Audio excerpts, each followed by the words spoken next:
अध्यक्ष महोदय, जिस भावना से मैंने यह बिल पेश किया है, उसको विरोधी पक्ष के लगभग सभी सदस्यों ने एक मत से महसूस किया है कि देश में बेकारी की जो समस्या है वह एक भयंकर समस्या है और उसके कारण हमारे देश का विकास, चाहे वह सामाजिक हो, आर्थिक हो या सांस्कृतिक, रुका हुआ है और ऐसे स्थिति में हम आगे बढ़ नहीं सकते हैं। इसी प्रकार से इस परिस्थिति का निर्माण हम पिछले 54 वर्षों से देख रहे हैं। मंत्री महोदय ने यहाँ पर अभी कहा कि राष्ट्रपति इस काम को नहीं कर सकते हैं क्योंकि वह उनके अधिकार के बाहर है। आप राज्यों में राज्यपाल शासन स्थापित करते हैं जब यह देखते हैं कि किसी राज्य में वहाँ की व्यवस्था, वहाँ का विकास ठीक नहीं हो रहा है, जब किसी राज्य में गड़बड़ी फैल रही हो, विकास का काम समाप्त हो गया हो और जिम्मेदारी से लोग काम न करते हों, तब तो वहाँ पर राज्यपाल शासन स्थापित किया जाता है।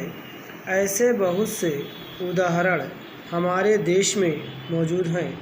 उसी प्रकार से हमारे राष्ट्रपति हैं और अगर इस देश में इस तरह की स्थिति वर्षों तक चले तो कोई कारण नहीं कि आपात के रूप में राष्ट्रपति इस देश की सुरक्षा के लिए, इस देश की उन्नति के लिए जिम्मेदारी अपने हाथ में न ले सके। हमारे भाइयों ने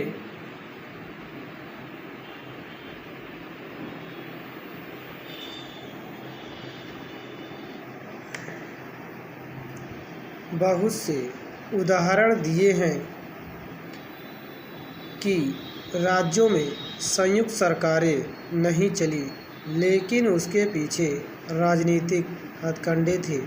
अगर कोई राजनीतिक पार्टी जिम्मेदारी से काम नहीं करती तो विधान में यह स्पष्ट है कि राष्ट्रपति शासन अपने हाथ में ले।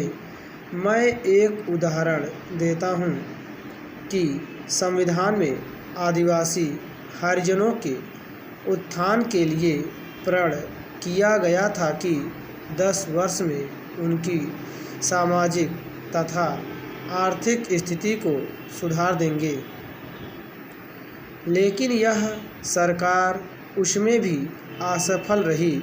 उसको एक बार 10 वर्ष के लिए बढ़ाया गया और दोबारा फिर 10 वर्ष के लिए बढ़ाया गया।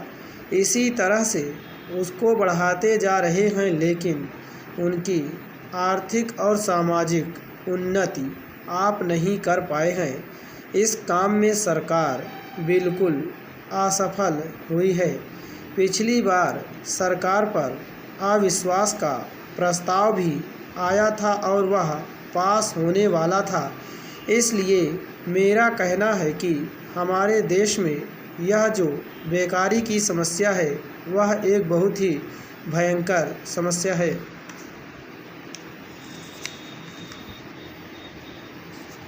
महोदय, यह भी विचार किया गया है कि जो व्यक्ति समाज में काम करता है, चाहे आविष्कार का काम करे, चाहे दूसरा कोई काम करे, उसको उस काम में तब तक सफलता नहीं मिल सकती है जब तक कि समाज का सहयोग या समाज ने जो काम किया है या कुछ आविष्कार किया है उसका उपयोग उसको प्राप्त न हो, उसका उपयोग वह न कर सके।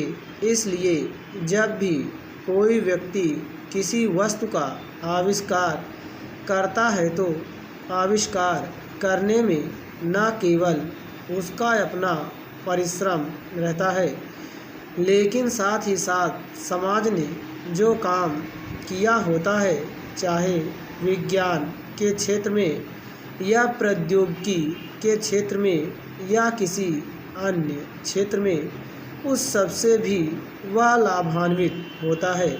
इसलिए जब हम किसी आविष्कार के अधिकार की रक्षा करना चाहते हैं तो उसके साथ साथ यह भी विचार हमारे दिमाग में आता है कि जिस व्यक्ति ने समाज की सहायता से आविष्कार किया है, उस समाज को भी उसका फल अधिक से अधिक मिलना चाहिए। माननीय मंत्री जी ने भी कहा है कि पेटेंट लॉ इस सिद्धांत पर आधारित होना चाहिए। मैं समझता हूँ कि पेटेंट लॉ के पीछे दो सिद्धांत निश्चित हैं। पहला सिद्धांत तो यह है कि जो व्यक्ति परिश्रम करके, धन लगाकर, अपना दिमाग लगाकर के किसी वस्तु का आविष्कार करता है, उसके तथा अपने परिवार के लोगों के अधिकारों की जहाँ रक्षा होनी चाहिए, उसके साथ ही साथ जैसा मैंने अभी कहा है, कोई व्यक्ति समाज में व्यर्थ में काम नहीं करता है, वरन पिछले समाज के लोगों ने जो जो काम किए होते हैं, चाहे विज्ञान के क्षेत्र में या प्रौद्योगिकी के क्षेत्र में या किसी अन्य क्षेत्र में, और जिनके आधार पर वह कोई आविष्कार करता है, उसको उसका प्रतिफल तो मिले, लेकिन जो परिणाम हो उसका प्रतिफल समाज को भी मिलना चाहिए।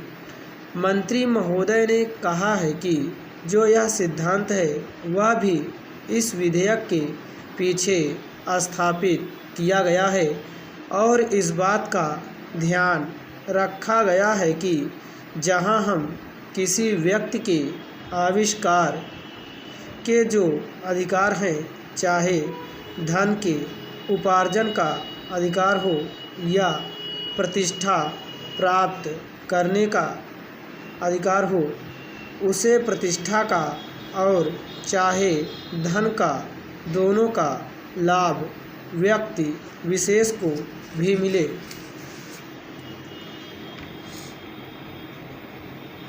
महोदय, देश में जो उद्योग धंधा चल रहा है या देश की उन्नति करने का, देश में समृद्धि लाने का जो वैज्ञानिक या प्रौद्योगिकीय आविष्कार हो रहा है, उसमें भी उसका उपयोग पूरा हो।